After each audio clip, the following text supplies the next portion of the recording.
Hello, I'm Dr. Shruti. I'm an obstetrician and gynecologist, TX Hospitals.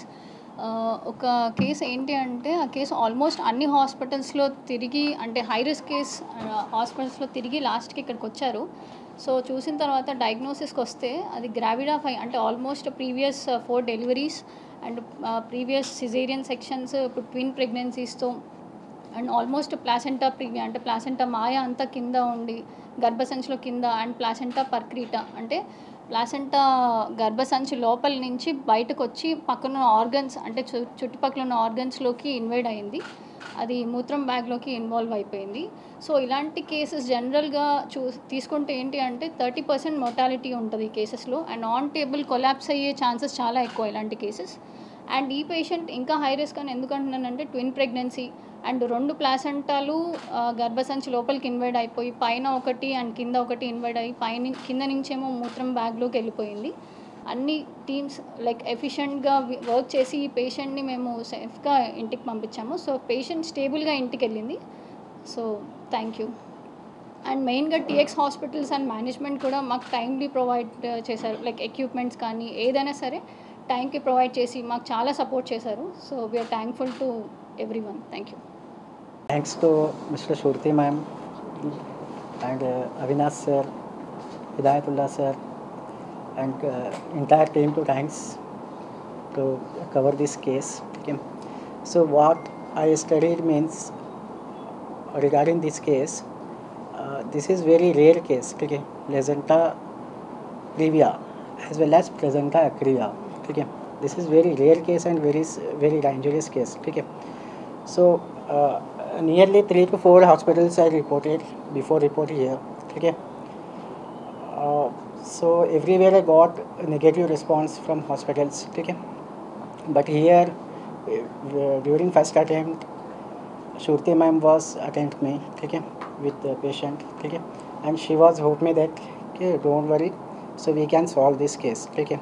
Yeah, this is very critical case, but we can solve this case. Don't worry. So we have entire team, and we can solve this. Okay.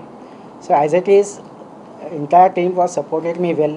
Okay, as well as Shruti ma'am and Hidayatullah sir, Avinash sir was supported me very much. Okay. So I thanks to entire TX hospital team as well as to special Shruti ma'am also. Case. The thing is that placenta percreata, where the placenta comes out of the uterus, invades into neighboring organs, is itself rare and with a very high risk of mortality. International statistics shows around 30% maternal death, mother death, even death on table most of the times. So the reason is it starts bleeding, and when you try to excise the placenta, all the organs will start bleeding and you can't stop the bleeding. So here we had a very difficult dilemma. First, it is not only one baby, there are 2 babies. Both babies are separate placentas. One is in the above and one is below. Below is going into bladder and below is going into the cervix, is the opening of the uterus, opening of the uterus by which the baby usually should come out. So here it is invading out of that.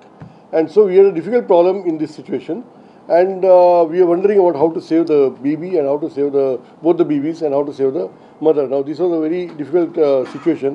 Urologist నా part ఏంటంటే ఈ పేషెంట్లో మూత్ర సంచి ఏమైనా damage అయితే మనం help చేస్తాం. So sir చెప్పినట్టు as a team we work together and we were able to help the patient and patient came out safely, discharge సేఫ్గా చేయగలిగాం. ఈ పేషెంట్లో మూత్రం సంచి సర్జరీ అప్పుడు మీరు సార్ చెప్పినట్టు ఇన్వేడ్ అయింది, దాన్ని కట్ చేసి తీసి హిస్టెక్టమీ చేశారు. సో మూత్రం సంచి ఏదైతే ఓపెన్ అయిందో దాన్ని రిపేర్ చేసాం మనం, సేఫ్గా రిపేర్ చేసి యూరిట్రస్ అనేవి ఉంటాయి మూత్రం సంచి, కిడ్నీ నుంచి మూత్రం సంచికి కనెక్షన్స్ ఏవైతే ఉన్నాయో అవి సేఫ్గా ఉన్నాయా లేదో చూసి కరెక్షన్ చేశాము. పేషెంట్ తర్వాత కూడా యూరిన్ పైప్స్ మీద ఉంది, ఆ స్టిచెస్ అన్ని మారిన తర్వాత ఆ పైపులన్నీ తీసేస్తాం. సో యూరాలజీ పరంగా మనము చేసింది ఏంటంటే యూరిన్ మూత్రం సంచి డ్యామేజ్ కాకుండా ఫర్దర్గా తనకు యూరిన్లో ప్రాబ్లం లేకుండా దాన్ని రిపేర్ చేయగలిగాం along with CT surgery team, gynaecology team, anaesthesia team help తీసుకొని. Thank you. Hi, good afternoon. I'm doctor Edukondalu cardiac anaesthesiologist. ఈ పేషెంట్ ఏంటంటే ముందుగా మేము తీసుకునేటప్పుడు క్యాథ్ ల్యాబ్లోనే అన్ని continuous monitoring of BP and heart pressures and rapid infusion of fluids కోసం అన్ని లైన్స్ పెట్టేసుకొని ర్యాపిడ్ సీక్వెన్స్ అంటే ఇది సీక్వెన్స్ ఇండక్షన్ అని చేసాము. ఇంటిబేషన్ ఒకసారి లంగ్స్ ప్రొటెక్ట్ చేసిన తర్వాత then taken inside. Okay, during surgery BP maintain చేసుకోవడం కోసం ర్యాపిడ్గా 5 units of blood 5 units FFP ఇచ్చాం. బీపీ మానిటరింగ్ చేసుకుంటాం, కంటిన్యూస్ మానిటరింగ్ ఉంటుంది మాకు. Then once controlled surgery is over, shifted to postoperative ward. Overnight ventilate చేసాము. Once stabilised extubated patient. Okay, again second day some collection was there. We took inside and after this thing surgery over, we extubated, went on well, everything is fine.